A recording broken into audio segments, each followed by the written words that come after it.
Purworejo, sebuah daerah yang masih lekat dengan aroma tanah basah dan suara jangkrik di malam hari. Di pinggiran kotanya, berdiri sebuah pabrik gula tua, peninggalan zaman Belanda yang kini berubah jadi sumber penghidupan bagi ratusan buruh. Di belakang pabrik itu, berdiri barak-barak reot tempat para pekerja tinggal. Dinding kayunya lapuk, atapnya seng berkarat, dan lorong-lorongnya gelap meski siang hari. Di salah satu barak itu, tinggal seorang janda bernama Lastri.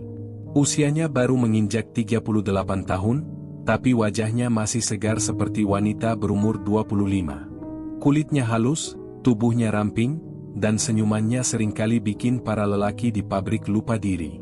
Tak sedikit yang mengira Lastri pakai susuk atau ilmu pemikat. Tapi dia selalu menepis dengan tawa kecil dan kalimat singkat, cuma rajin luluran pakai rempah. Padahal, tak ada yang benar-benar tahu dari mana kecantikan dan auranya berasal. Lastri punya 2 anak, Wulan dan Bagas. Wulan berumur 10 tahun, pendiam dan sering terlihat menggambar di sudut barak. Sementara Bagas baru 5 tahun, lincah dan selalu ikut ibunya kemanapun. Tak seperti ibu-ibu lain yang sibuk kerja, Lastri lebih sering di rumah, berdandan, dan menerima tamu-tamu laki-laki saat malam tiba. Mereka datang diam-diam, dan pergi sebelum matahari terbit. Warga sekitar sering bergosip. Lastri itu bukan manusia biasa, bisik Bu Marni, tetangga depan barak. Kok bisa dia hidup mewah di tempat begini, sementara kita makan nasi aking? Ada yang bilang Lastri dekat dengan mandor pabrik. Ada juga yang bilang dia pelihara tuyul. Tapi tak ada yang berani menegurnya langsung. Entah karena takut, atau karena terpikat pesona misteriusnya. Anak-anak pun dilarang bermain terlalu dekat dengan baraknya. Beberapa orang tua bahkan menyuruh anaknya membaca doa sebelum melewati depan rumah Lastri, seolah tempat itu bukan sekadar barak biasa.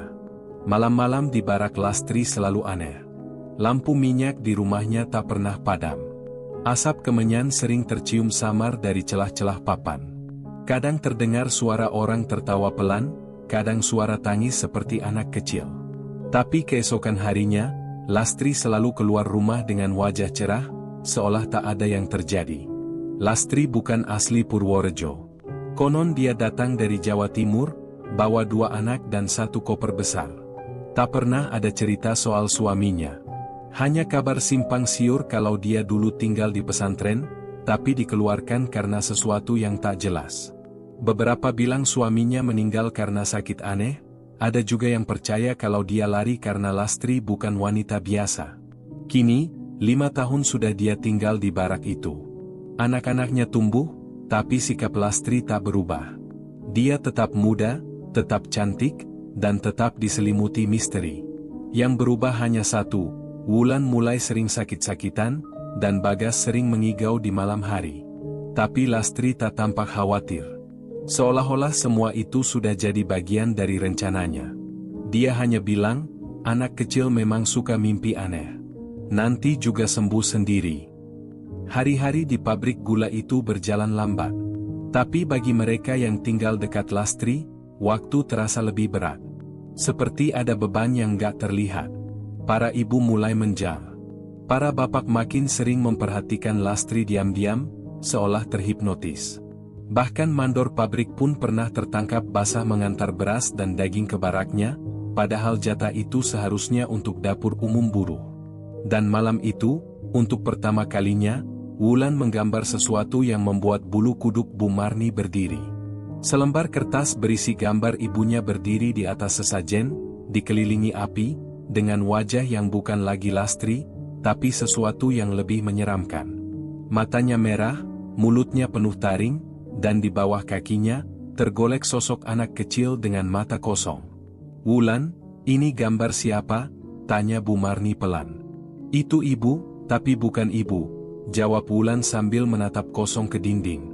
Dan sejak malam itu, tak ada yang berani tidur dengan lampu mati. Sejak gambar Wulan tersebar, suasana barak berubah. Anak-anak jadi takut main keluar. Bahkan siang hari pun lorong barak terasa dingin dan gelap. Bu Marni yang tinggal paling dekat dengan barak Lastri, jadi makin waspada. Matanya cepat menangkap hal-hal ganjil. Tapi yang paling bikin bulu kuduknya berdiri, adalah perubahan pada Wulan. Anak itu makin sering melamun. Kalau ditanya, jawabannya cuma 1 atau 2 kata. Tapi yang aneh, tiap kali melukis, dia seolah tahu sesuatu yang orang lain gak tahu. Lukisannya bukan lagi gambar anak-anak. Sekarang penuh simbol aneh, wajah-wajah menyeramkan, dan sesajen yang bentuknya sama persis seperti yang pernah Bu Marni lihat waktu muda, di rumah dukun ilmu hitam. Puncaknya terjadi waktu tengah malam, ketika Bu Marni dengar suara keras seperti barang jatuh. Ia keluar rumah, mengira ada tikus atau kucing berkelahi. Tapi dari celah pintu barak Lastri yang terbuka sedikit, dia lihat Lastri berdiri di depan cermin, mengenakan kebaya merah yang gak pernah dia pakai sebelumnya. Tangannya mengoleskan cairan ke lehernya, yang berkilau kehijauan seperti minyak. Di belakang Lastri, Wulan duduk diam. Matanya terbuka, tapi tatapannya kosong. Seolah dia sadar tapi nggak benar-benar ada di sana. Lastri bicara, tapi bukan seperti orang ngomong. Suaranya berat, pelan, dan berulang-ulang menyebut sesuatu yang terdengar seperti mantra. Bahasa yang nggak dikenal, tapi nadanya bikin kepala pening. Besok paginya, satu buruh laki-laki ditemukan pingsan di belakang pabrik. Bajunya sobek, dan di lehernya ada bekas cakaran panjang. Waktu sadar, dia bilang terakhir kali dia ingat, dia sedang jalan pulang lewat lorong barak dan mencium bau bunga melati sangat kuat. Setelah itu, dia lupa. Beberapa malam kemudian, warga dikejutkan oleh suara gamelan dari arah barak Lastri. Suaranya halus, tapi aneh. Nggak ada yang berani keluar. Tapi Bu Marni, penasaran, mengintip dari celah dapurnya yang menghadap ke halaman barak Lastri. Dia lihat Lastri duduk di halaman, dikelilingi lilin. Di sampingnya ada ayam hitam yang lehernya sudah digorok. Darahnya ditampung di wadah tanah liat. Dan Wulan, anak sekecil itu, berdiri di samping ibunya sambil memegang bunga kantil. Setelah malam itu, Bagas berubah.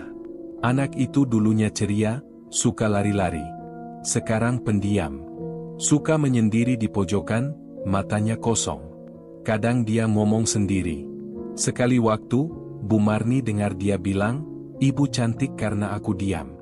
Kalau aku bicara, ibu marah." Kalimat yang gak masuk akal, tapi terasa janggal. Lastri pun makin jarang bicara dengan tetangga. Kalau keluar, dia pakai bedak tebal, lipstik merah menyala, dan baju ketat yang gak biasa dipakai ibu-ibu di kampung itu. Lelaki-lelaki mulai makin sering datang malam-malam.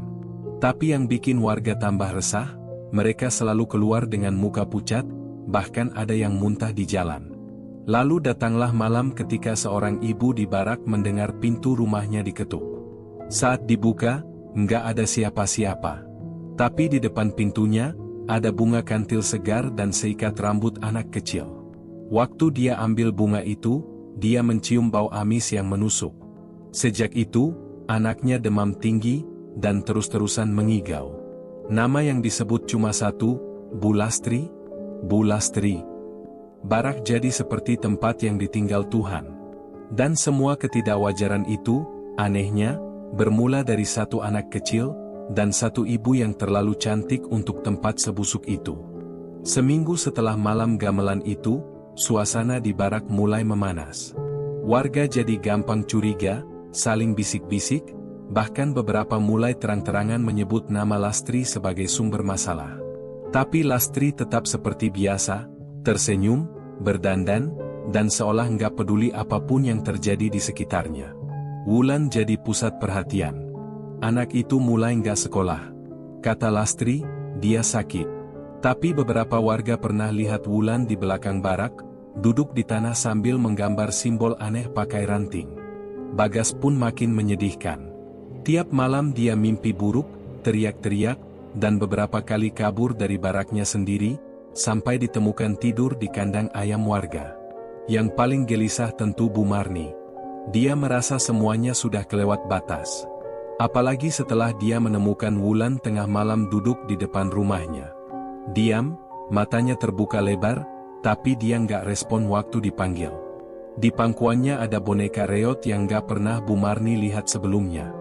Boneka itu basah kuyup, berbau tanah, dan ada jarum-jarum kecil tertancap di bagian mata dan mulutnya. Paginya, Bu Marni lapor ke ketua RT, Pak Warno. Awalnya Pak Warno gak percaya.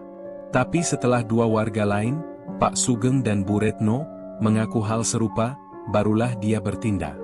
Mereka sepakat mengundang Ustaz kampung, Ustaz Hasan, buat bantu cari tahu apa yang sebenarnya terjadi. Ustaz Hasan datang sore itu, dan langsung merasa nggak enak waktu melangkah ke barak Lastri. Katanya hawa di sekitar rumah itu berat dan bau menyan campur darah masih tercium jelas. Tapi dia tetap masuk, dengan ditemani Pak Warno dan dua warga laki-laki. Lastri menerima mereka dengan santai. Bahkan menawarkan teh dan kue. Tapi Ustaz Hasan nggak minum satupun. Matanya terus memperhatikan isi rumah. Ada rak penuh botol kecil, beberapa berisi cairan gelap. Di pojok ruangan, ada kendi tanah yang ditutup kain merah. Dan yang paling mengganggu, ada lukisan besar bergambar wanita berambut panjang, matanya ditutup kain hitam. "Ini lukisan siapa, Bu?" tanya Ustaz Hasan pelan. Lastri tersenyum, "Lukisan biasa. Warisan dari leluhur." Ustaz Hasan lalu minta izin berdoa di dalam rumah itu. Baru 5 menit dia membaca ayat kursi, tiba-tiba kendi tanah itu bergerak sendiri dan jatuh, pecah. Dari dalamnya keluar cairan hitam pekat seperti oli. Lastri langsung berdiri, wajahnya berubah serius. "Sebaiknya jangan dilanjutkan, Ustaz," katanya dengan suara datar. Tapi Ustaz Hasan terus membaca. Dan tiba-tiba, Wulan muncul dari balik tirai kamar. Dia berteriak keras, matanya putih semua. Tubuhnya kejang, lalu roboh. Lastri buru-buru menggendongnya, lalu mengusir semua orang. "Anak saya trauma. Kalian mau bikin dia mati?" bentaknya. Warga mundur. Tapi malam itu, satu hal berubah. Rasa takut berubah jadi benci. Bisik-bisik berubah jadi ancaman. Beberapa pemuda bahkan mulai jaga malam, bawa bambu dan obor. Lastri tetap tak bergeming. Tapi entah kenapa, wajahnya kini makin pucat. Bibirnya kadang membiru. Dan setiap kali dia lewat, anjing-anjing kampung menggonggong tanpa henti. Dan di tengah semua itu, Bagas menghilang. Hilangnya anak itu adalah puncak yang membuat semua kepala mendidih. Lastri bilang dia main ke sungai, tapi tak ada satupun warga yang lihat anak itu keluar rumah sejak 2 hari lalu. Saat warga menggeledah baraknya, Lastri menghalangi pintu. Tapi mereka tak peduli. Mereka mendobrak masuk, dan yang mereka temukan bukan Bagas, tapi kamar belakang yang digembok. Di dalamnya ada baju-baju anak kecil, boneka penuh noda merah, dan selembar kain putih berisi darah kering yang membentuk tulisan, "Cantik itu pengorbanan." Setelah hilangnya Bagas dan penemuan barang-barang aneh di kamar belakang Lastri, suasana barak semakin mencekam. Warga jadi gampang panik. Anak-anak dilarang main keluar. Pintu-pintu rumah selalu dikunci rapat sejak maghrib. Tapi semua itu seperti percuma, karena gangguan makin menjadi. Malam pertama setelah penggeledahan, keluarga Pak Sugeng diganggu suara ketukan dari bawah kolong rumah. Awalnya mereka kira tikus. Tapi suara itu pelan-pelan berubah jadi suara desisan, lalu suara anak kecil menangis. Ketika Pak Sugeng mengintip ke kolong rumah, dia lihat sepasang mata merah menyala menatap ke arahnya. Setelah itu, anak bungsunya demam dan terus mengigau, menyebut nama Bagas. Baru 2 hari berlalu, giliran keluarga Bu Retno yang mengalami kejadian lebih aneh. Pagi-pagi, saat membuka pintu, dia menemukan puluhan lintah menempel di lantai depan rumahnya, tersusun membentuk lingkaran. Di tengah lingkaran itu ada potongan kuku anak kecil yang masih segar. Ustaz Hasan pun ikut resah. Dia kembali mencoba masuk ke rumah Lastri, tapi wanita itu tidak pernah terlihat keluar. Pintu rumahnya selalu tertutup, jendela-jendela ditutup kain hitam, dan bau menyengat seperti daging busuk makin terasa tiap kali seseorang lewat. Warga mulai percaya kalau Lastri melakukan pesugihan. Bukan cuma karena kecantikannya yang makin mencolok meski usia bertambah, tapi juga karena setiap kejadian buruk selalu berhubungan dengan dirinya. Wulan pun kini tak terlihat sama sekali. Beberapa warga yakin anak itu sengaja disembunyikan. Malam-malam Barak makin aneh. Tiap pukul 2 pagi, ada suara gamelan lirih terdengar dari arah rumah Lastri. Kadang diikuti suara tawa pelan wanita. Kadang tangis anak kecil. Tapi saat didekati, rumah itu gelap, sepi, seperti tak berpenghuni. Bu Marni yang makin tak tahan, akhirnya nekat menyiramkan air doa ke depan rumah Lastri. Besok paginya, pohon pisang di samping rumahnya tumbang sendiri. Batangnya membusuk seperti direndam cairan kimia, dan dari dalamnya keluar ratusan ulat putih. Seekor kucing milik cucunya ditemukan mati dengan leher terpelintir. Sementara itu, anak-anak Barak mulai berubah. Mereka jadi pendiam, pemurung, dan tak mau makan. Ibu-ibu bilang anak-anak mereka selalu mimpi buruk dan terbangun dengan bau melati menempel di baju tidur. Ada juga yang tiba-tiba tidur sambil menggenggam tanah basah, padahal mereka nggak pernah keluar rumah. Yang paling mengerikan terjadi malam Jumat Kliwon. Sekelompok pemuda yang berjaga malam melihat bayangan perempuan berjalan di atap-atap Barak. Langkahnya cepat, tubuhnya membungkuk, rambutnya panjang tergerai menutupi wajah. Tapi yang bikin mereka lari terbirit-birit, bayangan itu berhenti di atas rumah Pak Warno, lalu menghilang ke dalam genteng seolah tembus. Paginya, Pak Warno muntah darah. Kata dokter, nggak ada sebab medis. Tapi Ustaz Hasan bilang, itu akibat dari serangan halus. Sejak itu, Barak seperti medan perang tak kasat mata. Warga mulai sering bakar kemenyan sendiri, pasang ayat di setiap sudut rumah, dan ada yang bahkan pindah sementara ke rumah keluarganya di luar kota. Lastri tetap tak muncul. Tapi yang bikin semua makin merinding, setiap kejadian buruk selalu diawali dengan bunga kantil segar yang tiba-tiba muncul di halaman rumah korban. Dan malam itu, untuk pertama kalinya, Wulan terlihat berdiri di depan Barak Lastri. Diam, mengenakan gaun putih kotor, sambil menatap satu persatu rumah warga. Matanya kosong, tapi bibirnya tersenyum. Sejak malam Wulan terlihat berdiri diam di depan rumahnya, warga makin yakin ada yang gak beres. Tapi anehnya, tak ada satupun yang berani mendekat atau menegur. Seperti ada perasaan tercekik tiap kali menatap matanya yang kosong. Bahkan Ustaz Hasan, yang biasanya tegas, kini lebih banyak diam. Suatu siang, Bu Marni memberanikan diri mengunjungi rumah Pak Karto, mantan mandor pabrik gula yang sudah pensiun. Lelaki tua itu dikenal pernah tinggal bertetangga dengan Lastri saat suaminya masih hidup. Bu Marni harap, Pak Karto tahu sesuatu yang selama ini disembunyikan. Awalnya Pak Karto enggan bicara. Tapi setelah Bu Marni menyodorkan foto bunga kantil dan boneka reot yang ditemukan beberapa waktu lalu, wajahnya pucat. Tangannya gemetar saat menggenggam cangkir kopi. Saya pernah lihat semua itu dulu, katanya pelan. Pak Karto bercerita, dulu Lastri bukan perempuan sembarangan. Dia cantik dan jadi bahan gunjingan banyak istri buruh.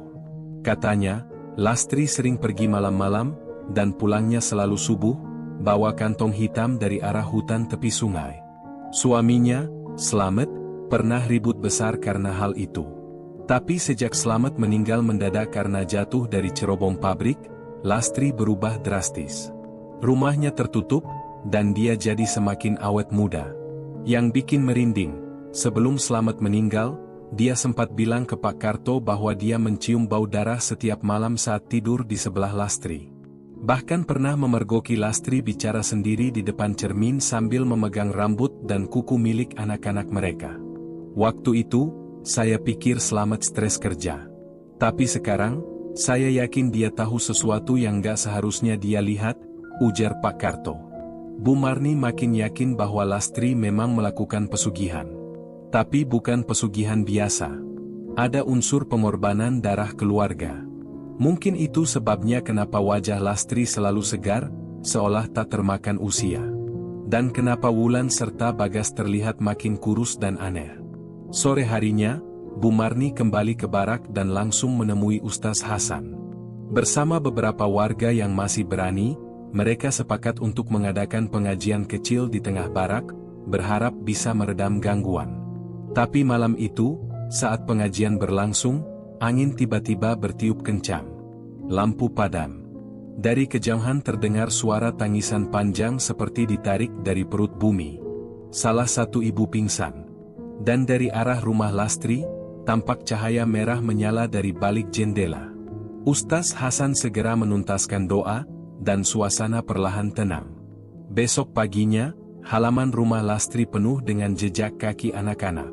Tapi anehnya, semua jejak itu menuju satu arah, pohon beringin tua di ujung barak. Beberapa warga mengikuti jejak itu. Dan saat sampai di sana, mereka menemukan satu benda mengambang di genangan air akar pohon, tas kecil warna biru milik Bagas.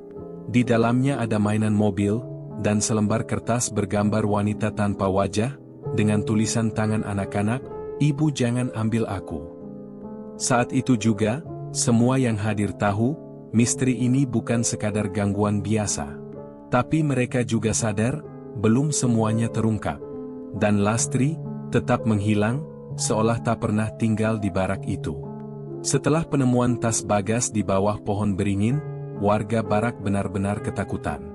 Tapi justru dari situ, keberanian mulai tumbuh. Kali ini, bukan cuma Bu Marni dan Ustaz Hasan yang peduli. Beberapa bapak-bapak muda ikut angkat suara, termasuk Pak Arif, kepala keamanan pabrik. Pak Arif, yang sebelumnya menganggap semua kejadian sebagai kebetulan, akhirnya mengakui bahwa ada sesuatu yang tak masuk akal. Istrinya sendiri sempat melihat Wulan tengah berdiri di atas genteng sambil menghadap bulan, dan tubuh anak itu tampak menggigil seperti kesurupan. Sejak itu, Pak Arif mulai percaya, dan bersedia ikut membantu. Mereka pun sepakat untuk melakukan sesuatu. Bukan dengan kekerasan, tapi dengan cara spiritual. Ustaz Hasan menghubungi temannya dari luar kota, seorang ustaz yang biasa menangani kasus berat semacam ini. Namanya Ustaz Rifai. Orangnya tenang, tapi sorot matanya tajam. Malam itu, Ustaz Rifai datang. Tak banyak bicara. Dia langsung mengelilingi rumah Lastri, lalu duduk bersila di depan pintu sambil membaca doa. Tak lama, dia muntah darah.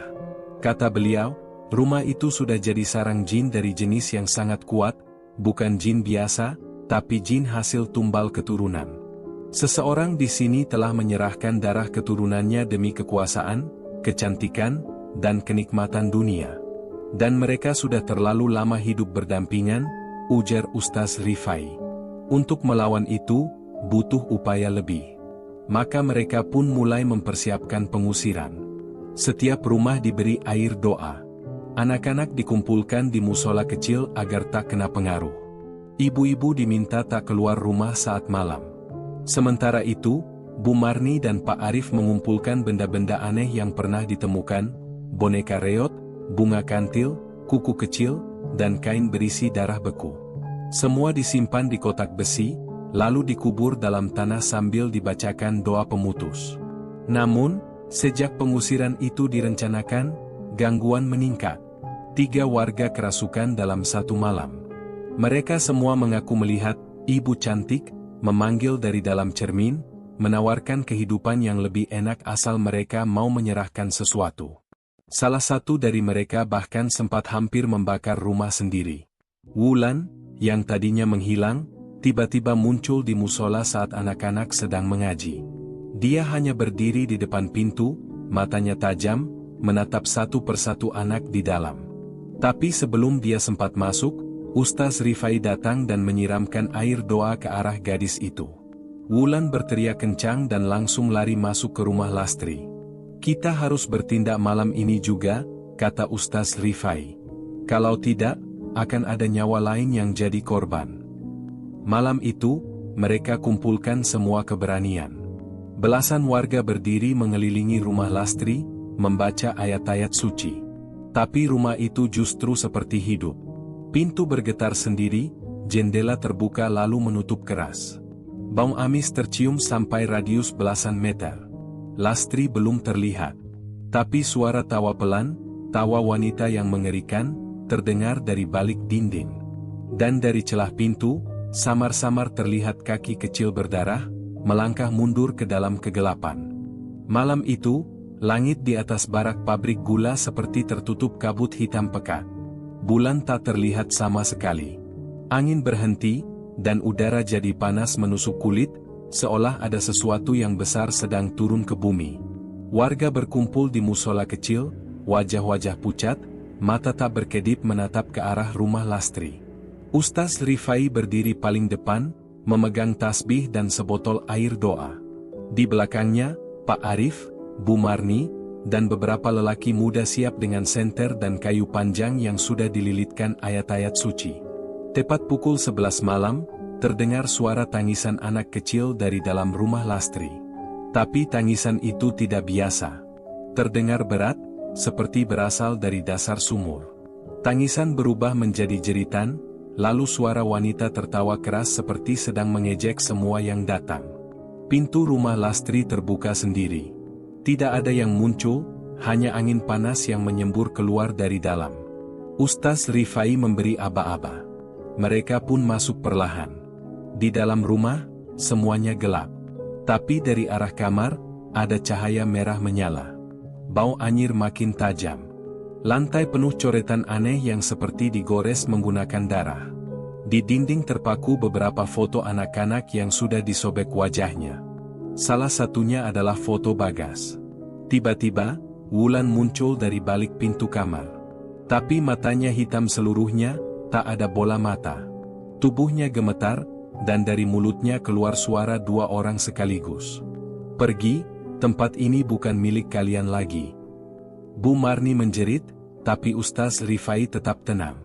Dia mulai membaca ayat-ayat ruqyah, dan suara di dalam rumah langsung mengaum. Wulan terhuyung mundur, lalu tubuhnya jatuh ke lantai dan kejang-kejang. Dari balik kamar, Lastri akhirnya muncul. Tapi penampilannya jauh berbeda. Wajahnya putih pucat, rambut panjang menjuntai ke lantai, dan kulitnya seperti plastik yang menempel terlalu ketat di tulang. Dia masih tersenyum, seolah tak terganggu dengan semua yang terjadi. Kalian gak akan bisa ambil mereka dariku. Anak-anakku, darahku, kekuatanku. Ustaz Rifai melemparkan air doa ke arahnya, tapi Lastri hanya berteriak lalu menghilang seketika. Lantai rumah berguncang, dan lampu musola yang berjarak hampir 20 meter langsung padam. Suara jeritan terdengar dari arah sana. Warga yang di luar panik, beberapa anak-anak pingsan. Pak Arif mencoba keluar untuk melihat kondisi musola, tapi pintu rumah Lastri menutup sendiri. Mereka semua terkurung. Dari dalam dinding, mulai keluar tangan-tangan kecil, seperti tangan anak-anak, merayap pelan ke arah siapapun yang berdiri terlalu dekat. Bu Marni nyaris ditarik, untung Pak Arif cepat menariknya mundur. Ustaz Rifai membaca doa makin keras. Rumah itu mengguncang hebat, debu dan puing mulai berjatuhan dari langit-langit. Kemudian, terdengar suara jeritan Wulan yang memanggil, "Tolong aku, Bu Marni, tolong." Suara itu membuat semua orang terdiam. Ustaz Rifai mendekati tubuh Wulan yang masih tergeletak. Dia menaruh tangannya di dahi gadis itu dan membaca ayat terakhir. Seketika, tubuh Wulan berhenti kejang dan menangis kencang. Tapi belum sempat mereka lega, dari lantai, muncul sosok Lastri lagi. Kali ini wujudnya bukan manusia. Tubuhnya tinggi, wajahnya menyatu dengan wajah lain yang terus berganti, seperti topeng yang menempel dan copot silih berganti. Matanya kosong, mulutnya menganga besar dengan suara-suara tangisan anak-anak keluar dari dalam. "Ini baru permulaan," ucapnya lirih, lalu menyeringai. Dan malam itu, barak pabrik gula berubah jadi neraka yang tak bisa dijelaskan logika. Setelah kemunculan Lastri dalam wujud mengerikan, suasana di dalam rumah jadi kacau. Warga yang tadinya berniat membantu mulai mundur, ketakutan. Tapi Ustaz Rifai tetap berdiri tegak, meski keringat dingin membasahi tubuhnya. Matanya tak lepas dari sosok itu. "Jangan bergerak," teriaknya ke arah Pak Arif dan Bu Marni yang panik. "Dia butuh rasa takut kalian untuk menguat. Kalau kita tunduk, dia menang." Lastri melayang perlahan ke arah mereka, tubuhnya tak menyentuh lantai. Dari mulutnya, Keluar suara yang berganti-ganti, suara Bagas, suara Wulan, suara anak kecil menangis. Dan sesekali, suara lelaki yang berat dan menakutkan. Anak-anakku, semua sudah menjadi bagian dariku. Mereka tidak akan pernah kembali. Bu Marni menggenggam tasbihnya erat-erat sambil berdoa dalam hati. Pak Arif, dengan tangan gemetar, mencoba menahan pintu agar tak tertutup lagi. Tapi angin panas dari dalam rumah membuat semuanya sulit berdiri. Ustaz Rifai akhirnya maju. Dia membaca doa sambil mendekati Lastri. Suara bacaan itu menggema, terasa berat namun menenangkan. Lastri menggeram, lalu menjerit nyaring. Suara jeritannya memekakan telinga, membuat warga di luar rumah ikut menutup telinga sambil berteriak. Dinding rumah mulai merekah. Dari celah-celahnya keluar darah segar, mengalir seperti air. Bau busuk menyengat. Ustaz Rifai tetap membaca doa, tak peduli meski kakinya sudah direndam darah sampai mata kaki. Tiba-tiba, tubuh Wulan yang sebelumnya diam, bangkit. Matanya terbuka lebar. Tapi kali ini, bukan Wulan yang berbicara, melainkan suara Bagas. Bu Marni, tolong, aku masih di sini. Suara itu membuat Bu Marni jatuh terduduk. Air matanya mengalir deras. Dia berlari mendekati Wulan, memeluk tubuh gadis itu sambil membaca doa pelan. Ustaz Rifai memandangnya tajam, tapi tak menghentikan. Aku tahu kamu di sana, Bagas. Ibu tahu, isak Bu Marni. Lastri makin marah. Dia melayang cepat ke arah Bu Marni, mencoba mencakar wajahnya. Tapi Ustaz Rifai melempar segenggam tanah dari makam tua yang dibawanya dari luar kota. Tanah itu menghantam wajah Lastri, dan seketika tubuhnya terbakar seperti disiram minyak panas. Dia menjerit, tubuhnya menggeliat. Dari dalam dinding, terdengar suara ratusan anak-anak menangis. Beberapa di antara mereka memanggil ibu mereka. Ustaz Rifai memejamkan mata dan mempercepat doa-doanya. Getaran mulai terasa. Pak Arif menggenggam kayu yang dililit ayat, lalu memukulkannya ke lantai yang penuh coretan darah. Coretan itu langsung menyala, membentuk simbol aneh. Dari simbol itu, keluar asap tebal dan sosok hitam setinggi 2 meter muncul. Sosok itu bukan Lastri, tapi sesuatu yang lebih tua, lebih mengerikan. Matanya merah menyala. Tanduk mencuat dari kepalanya, dan ia mengaum keras. Dia yang diberi makan tumbal, dia tuannya, ujar Ustaz Rifai. Tak ada waktu untuk mundur. Pertarungan besar benar-benar dimulai. Ustaz Rifai melanjutkan doa. Bu Marni dan Pak Arif berdiri di sisi kanan kirinya, menguatkan bacaan. Sosok hitam itu berteriak sambil menghantamkan tangannya ke lantai, membuat rumah itu retak. Dalam kekacauan itu, satu hal jadi jelas, mereka tidak hanya berhadapan dengan Lastri, tapi sesuatu yang jauh lebih jahat yang selama ini sembunyi di balik pesugihan. Dan malam itu, nyawa, iman, dan keberanian adalah taruhan yang tidak bisa ditawar lagi. Subuh hampir tiba. Langit di atas barak mulai berubah dari hitam pekat jadi kebiruan. Setelah semalam penuh teror dan pertarungan batin, suasana mendadak tenang. Rumah Lastri seperti kosong, seperti tak pernah terjadi apa-apa di dalamnya. Pak Arif terduduk lemas di depan pintu, napasnya tersengal. Wulan kini tertidur di pelukan Bu Marni, wajahnya kembali normal, tidak pucat atau kerasukan. Sementara Ustaz Rifai, dengan tubuh penuh luka dan baju yang sobek di sana-sini, menatap ke arah dalam rumah. Sosok hitam besar yang sempat muncul semalam, entah menghilang atau dikalahkan, tidak ada yang tahu pasti. Yang jelas, rumah Lastri runtuh separuh, dinding bagian belakangnya ambruk, dan coretan-coretan aneh yang sebelumnya menempel di lantai dan tembok sudah lenyap. Warga mulai berdatangan perlahan, penasaran tapi masih diliputi rasa takut. Mereka menyaksikan langsung puing-puing rumah Lastri yang kini seperti bekas kebakaran. Tapi tak ada api, tak ada bau gosong. Hanya keheningan. Sudah selesai ya, Pak Ustaz? Tanya salah satu warga. Ustaz Rifai tidak langsung menjawab. Ia hanya menunduk, menatap tanah di bawah kakinya. Lalu dia angguk pelan. Untuk sekarang, sudah. Sejak pagi itu, barak kembali tenang. Warga merasa lega.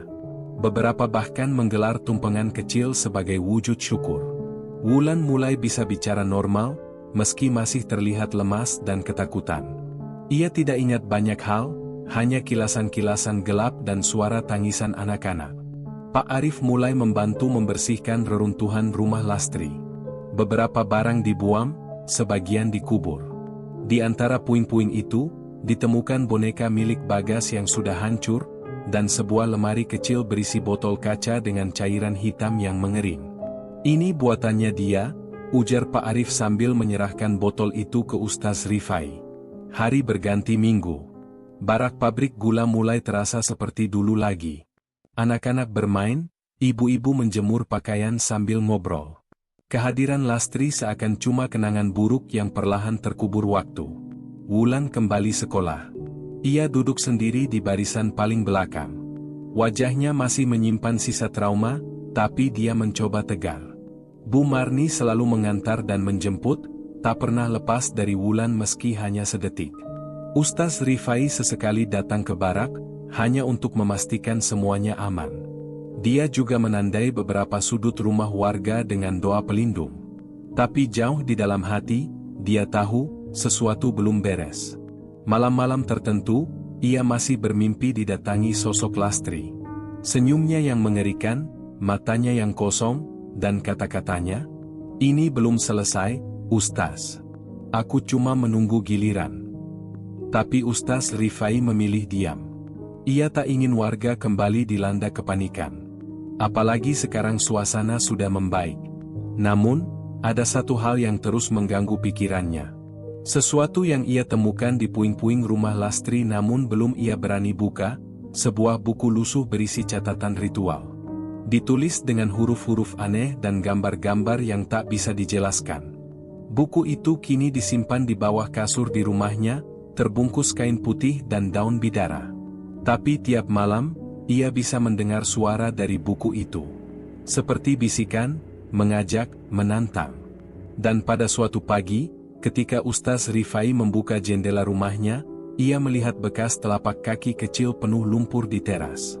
Tidak satu, tapi banyak. Seolah ada yang datang, dan berdiri lama menatap ke dalam rumah. "Sudah selesai," gumamnya lirih, tapi belum benar-benar berakhir. Sudah 1 bulan berlalu sejak barak buruh pabrik gula dihebohkan oleh kejadian mengerikan. Lastri dianggap telah tiada. Semua kembali ke rutinitas, dan warga mulai berani menyebut-nyebut nama Lastri tanpa berbisik lagi. Tapi Ustaz Rifai masih sering terdiam sendiri, menatap kosong ke langit senja. Hari itu, langit mendung. Ustaz Rifai baru saja pulang dari musola ketika ia mendengar suara ketukan dari bawah kasur. Bukan suara tikus atau binatang kecil, tapi ritmis, seperti kode. Dengan berat hati, ia mengangkat kasur dan membuka kain putih penutup buku ritual milik Lastri. Buku itu sudah berlumut, tapi tetap utuh. Ia membukanya perlahan. Halaman pertama kosong. Tapi saat ia membalik ke halaman kedua, tulisan merah muncul, seperti darah baru ditorehkan. "Darahmu belum dibayar lunas." Ustaz Rifai sontak menutup buku itu, tapi tubuhnya mendadak kaku. Nafasnya tertahan. Dari balik pintu, terdengar suara langkah kecil, langkah anak-anak. Ketika ia menoleh, berdiri Wulan. Tapi bukan Wulan yang biasa. Matanya hitam pekat. Di belakangnya berdiri 5 sosok anak kecil lain, semuanya dengan wajah pucat dan mulut sobek. Di antara mereka, ada Bagas. "Pak Ustaz, kenapa belum selesai?" tanya Wulan dengan suara datar. Ustaz Rifai membaca ayat pelindung, tapi suara itu justru membuat anak-anak tertawa kecil. Lalu, satu persatu tubuh mereka menempel di dinding, menatap Ustaz Rifai dari segala arah. Dari dalam buku, asap hitam keluar. Wujud Lastri muncul lagi, tapi kali ini tak sendiri. Ada sosok tinggi besar di belakangnya, lebih hitam, lebih bengkok. Sosok yang dulu muncul di rumah Lastri. "Aku memang mati, tapi tumbalku belum lengkap," ujar Lastri dengan suara serak. Seketika, ruangan jadi dingin. benda-benda di sekitar beterbangan. Cermin retak, lampu pecah. Tapi Ustaz Rifai tidak sendiri. Pak Arif masuk tergesa, membawa botol kecil berisi air dari mata air di lereng Gunung Sumbing. Air itu langsung dilemparkannya ke arah Lastri. Sekilas, tubuhnya terbakar. Tapi kemudian malah tertawa. Kalian pikir bisa hentikan ini dengan air? Ini bukan sekadar pesugihan. Ini perjanjian darah, dan darah itu milik kalian. Pak Arif terdiam. Wajahnya berubah pucat. Waktu Lastri hamil Bagas, dia dibantu seseorang, seorang laki-laki yang saat itu kalian kira hanya dukun biasa. Padahal dia bukan manusia. Dan kamu, Arif, kamu yang membawanya. Pak Arif jatuh terduduk. Bagas bukan cuma anak Lastri. Dia anak dua dunia. Setengah manusia, setengah iblis. Dan kini, darahnya mengalir di Wulan, setelah ritual itu. Kalian kira menyelamatkan Wulan? Kalian justru memindahkan warisan kegelapan. Tiba-tiba, Wulan menjerit. Tubuhnya melayang, dan dari dalam tubuhnya, keluar pusaran bayangan. Semuanya kembali gelap. Ketika cahaya datang lagi, hanya Ustaz Rifai yang tersisa. Pak Arif dan Wulan lenyap. Barak itu jadi sunyi. Tak ada yang percaya ketika Ustaz Rifai cerita soal kejadian itu. Bahkan Bu Marni pun lupa pernah punya anak bernama Wulan. Beberapa hari kemudian, pabrik gula buka lowongan lagi. Seorang janda muda bernama Sari datang melamar kerja. Ia membawa satu anak laki-laki kecil. Anak itu diam saja, tapi sesekali menatap tajam ke arah orang-orang. Nama anak itu? Bagas. Tamat.